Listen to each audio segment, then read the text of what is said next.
At exactly 4:22 a.m. on a moonless Arabian Sea morning, a $13 billion decision became inevitable. The disguised Russian-flagged freighter, the Kapitan Volkov, was steaming southeast through international waters carrying $1 billion in Iranian ballistic missiles, electronic warfare systems, and advanced drones. Enough hardware to reshape the balance of power in the Persian Gulf. American intelligence had tracked this shipment from the moment the first crate left a factory outside Moscow. The freighter believed darkness and international waters provided safety. Instead, it was sailing into the crosshairs of the most lethal carrier strike group on the planet.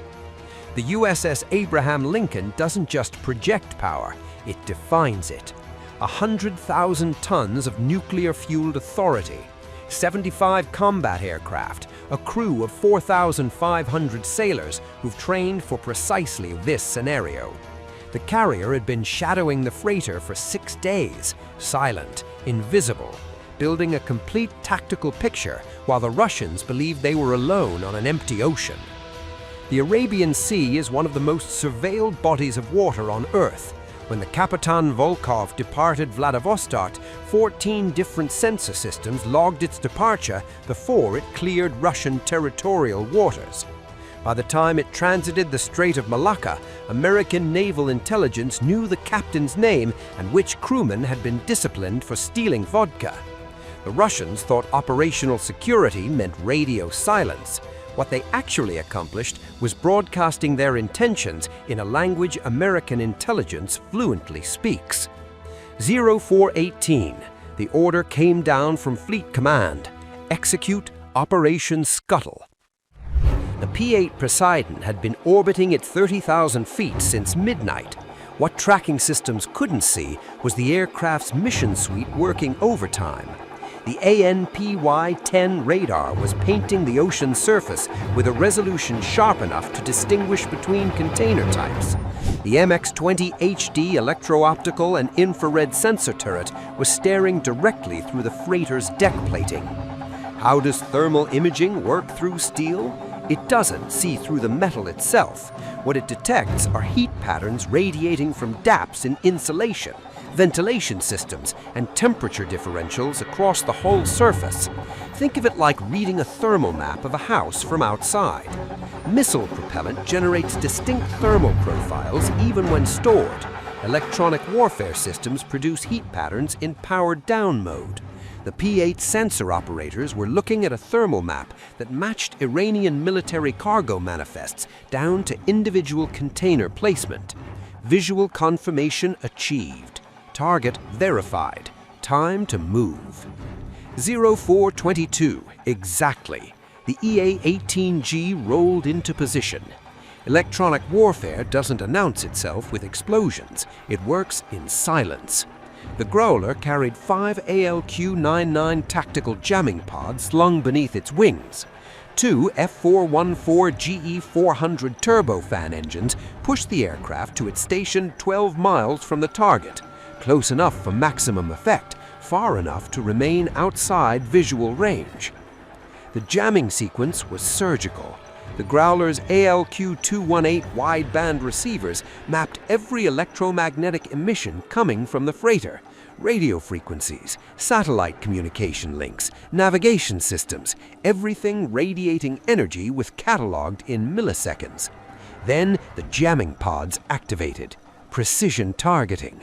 The freighter's satellite communications were severed first, then its commercial radio frequencies. GPS signals corrupted to uselessness.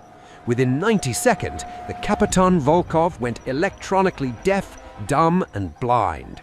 The Russian crew suddenly found themselves sailing a ship with no connection to the outside world, no way to call for help, no way to report what was about to happen. To the captain on the bridge, it looked like simultaneous equipment failure. Satellite phone dead, VHF radio producing static, GPS showing impossible coordinates. He never considered the third option, that an invisible aircraft was systematically dismantling his ability to communicate, while something far worse approached from the darkness. 0426. 2 MH-60 Nighthawks lifted off the Abraham Lincoln's deck. Each bird carried 8 SEALs from SEAL Team 5, 16 operators total, armed with M4 carbines, breaching charges, and explosives to turn the freighter into scrap metal. The mission was clear: board the vessel, secure the bridge, plant scuttling charges, exfiltrate before detonation. The SEALs had spent 3 days studying blueprints. The freighter's crew was 43, mostly Filipino deckhands and Russian officers, none combat trained. The Iranian security team numbered 8 ex-Revolutionary Guard, armed with AK pattern rifles, dangerous if warned, irrelevant if caught by surprise. The Nighthawks flew at wave-top altitude, 50 feet above the water, navigation lights extinguished, pilots wearing night vision goggles. The helicopters approached the freighter's stern, perfect acoustic cover for rotor noise. 0434, the SEALs fast-roped onto the deck. The helicopters came into a hover 70 feet above the freighter's aft deck. Thick ropes deployed. SEALs descended hand over hand, 40 seconds per operator, 40 pounds of gear adding weight to every movement. Hit the deck, clear the rope, form up, move. The first team sprinted forward toward the superstructure. Bridge control was priority 1. They encountered the first crewman 90 seconds into the operation, a Filipino deckhand stepping outside for a cigarette. He was flex-cuffed and left sitting against a bulkhead before his brain processed what was happening. The second team moved to the cargo holds carrying the demolitions package, shaped charges designed for specific purposes. Some would breach hull plates below the waterline. Others would destroy the weapons containers from the inside. The goal was structural failure that would sink the ship in deep water where recovery was impossible. 0438, bridge secured. The Russian captain looked up and saw 4 SEALs entering his bridge with weapons trained on his chest. His first officer reached for the alarm. A SEAL put his hand on his arm, gentle but firm. This was already over. The entire bridge crew was secured within 30 seconds. Below decks, the demolition team moved through cargo holds with practiced efficiency. Each weapons container had been pre-targeted using the thermal imagery from the P-8. Shaped charges attached with magnetic clamps, timers set for synchronized detonation. Hull breaching charges went on next, placed at calculated points where maximum flooding would occur. The Kapitan Volkov was 800 feet long, with multiple watertight compartments.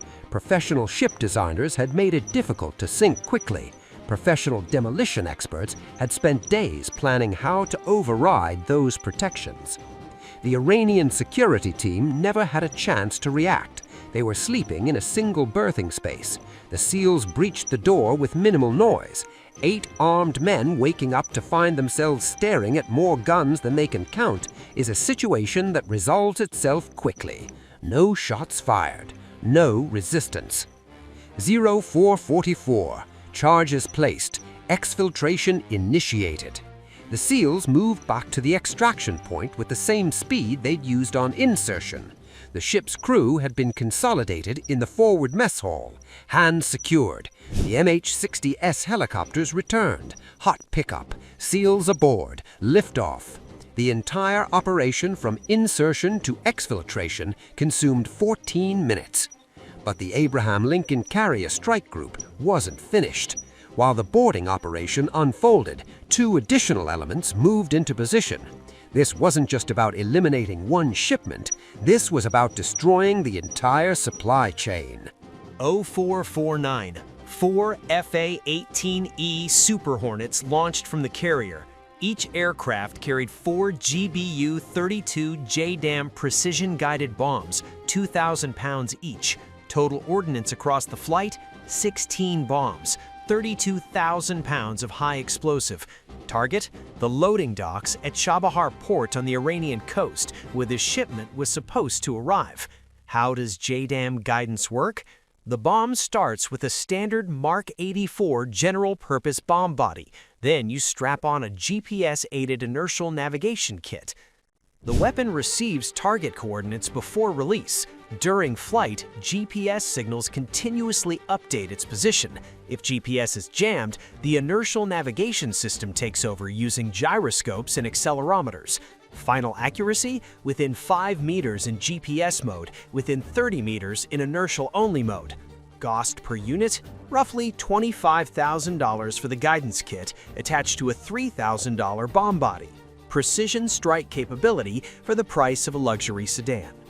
The Super Hornets flew at 25,000 feet, well above Iranian coastal air defenses. The Hornets never entered Iranian airspace. They released their JDAMs from international waters. 2 hit the main loading dock structure. 4 destroyed the gantry cranes. 6 entered the warehouses through their roofs. Secondary explosions suggested ammunition or fuel storage. 4 more struck the administrative building. The facility was transformed from functioning military port into burning rubble in under 90 seconds. Simultaneously, the destroyers Thomas Hudner and Mason launched Tomahawk cruise missiles, 6 from each ship, 12 total. These targeted the convoy escort that was supposed to protect the weapons shipment, and armored vehicles, escort trucks, Revolutionary Guard personnel waiting for a shipment that would never arrive. Tomahawks fly at 550 miles per hour, using terrain-following profiles that keep them below radar coverage. They approached from multiple directions. The first missiles struck vehicle motor pools. The next wave hit fuel storage. The final salvo destroyed command buildings. The entire escort force was eliminated while still in garrison. 0456, multiple detonations. The charges aboard the Kapitan Volkov detonated in sequence. First, the hull breaches. Shaped charges punched through steel plating, creating holes that allowed uncontrolled flooding. Water poured into cargo holds at thousands of gallons per minute. The ship's automatic damage control systems tried to respond, but secondary charges detonated those watertight doors, turning them from barriers into access points. The weapons cargo destruction came next. Each container rigged with charges calculated to destroy its contents without creating sympathetic detonations. The goal was making the hardware unrecoverable. Ballistic missiles with shattered guidance systems, drones with melted circuit boards, electronic warfare systems reduced to scrap. The Kapitan Volkov began listing to starboard within 2 minutes. The Americans had planned for crew rescue too. A second helicopter appeared overhead carrying rescue equipment. Inflatable life rafts were dropped. Emergency beacons activated. The SEALs weren't interested in mass casualty. They wanted the hardware destroyed and the crew alive to report what happened.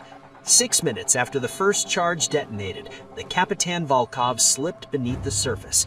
800 feet of Russian merchant vessel disappearing into water over 15,000 feet deep, taking with it $1 billion in military hardware. Irretrievable. Gone. A Pakistani Coast Guard vessel would rescue the crew within an hour. Every crew member would survive, but the cargo was now scattered across the seafloor in pieces too small to salvage. The aftermath told a story of surgical precision. Iran lost more than hardware. Tehran had been planning a major propaganda push around this weapons delivery. Instead, they got international embarrassment. Port facilities destroyed. Escort forces eliminated. $1 billion shipment on the ocean floor. Russia couldn't publicly complain because that would require admitting they were shipping advanced weapons to Iran in violation of UN Security Council resolutions. The Kapitan Volkov was officially listed as carrying agricultural equipment. Any protest would expose the lie. Russia stayed silent. The cost analysis wrote itself with brutal clarity. Iran expended $1 billion in weapons hardware. Russia lost a freighter valued at $80 million. The Revolutionary Guard facilities at Chabahar required $200 million in reconstruction costs. The escort force represented another $40 million in vehicles and equipment. Total Iranian and Russian losses, roughly $1.32 billion. America's expenditure? 12 Tomahawk cruise missiles at $1.8 million each, $21.6 million. $21,000 in ADAM GPS guidance kits at $25,000 each, $400,000. Fuel and flight hours for the aircraft, roughly $2 million. Operational costs for the SEAL insertion, including helicopter time and personnel, perhaps another $1 million. Demolition charges and specialized equipment, $500,000. Total American cost, under $26 million. That 50-to-1 return on investment didn't account for the strategic benefits. Every intelligence service on the planet received the same message. American carrier strike groups don't just defend sea lanes, they enforce them. The Kapitan Volkov now rests in pieces on the sea floor, a billion-dollar monument to the simple mathematics of modern naval warfare. You can disguise a freighter, you can falsify manifests, but you cannot hide from an intelligence network that has been watching since before you left port. You cannot outrun helicopters that know exactly where you'll be, and you definitely cannot survive a carrier strike group that has decided your cargo represents a threat worth eliminating. The Arabian Sea returned to calm that morning. No international incident, no diplomatic crisis, just a freighter that experienced structural failure in international waters. The crew was rescued, and somewhere in Tehran, military planners confronted the uncomfortable reality that their billion-dollar investment had been converted into artificial reef. This is how deterrence works when nobody's watching, not with dramatic confrontations, with surgical operations that eliminate threats and send messages to exactly the right people. Iran got the message, Russia got the message, and every other nation tempted to test American resolve learned that some lessons are taught with explosions and some are taught with silence. The silence after a billion-dollar shipment disappears tends to echo louder than any missile strike ever could. If you found this breakdown valuable, subscribe and share this video. Your support brings more untold stories of modern military operations to light.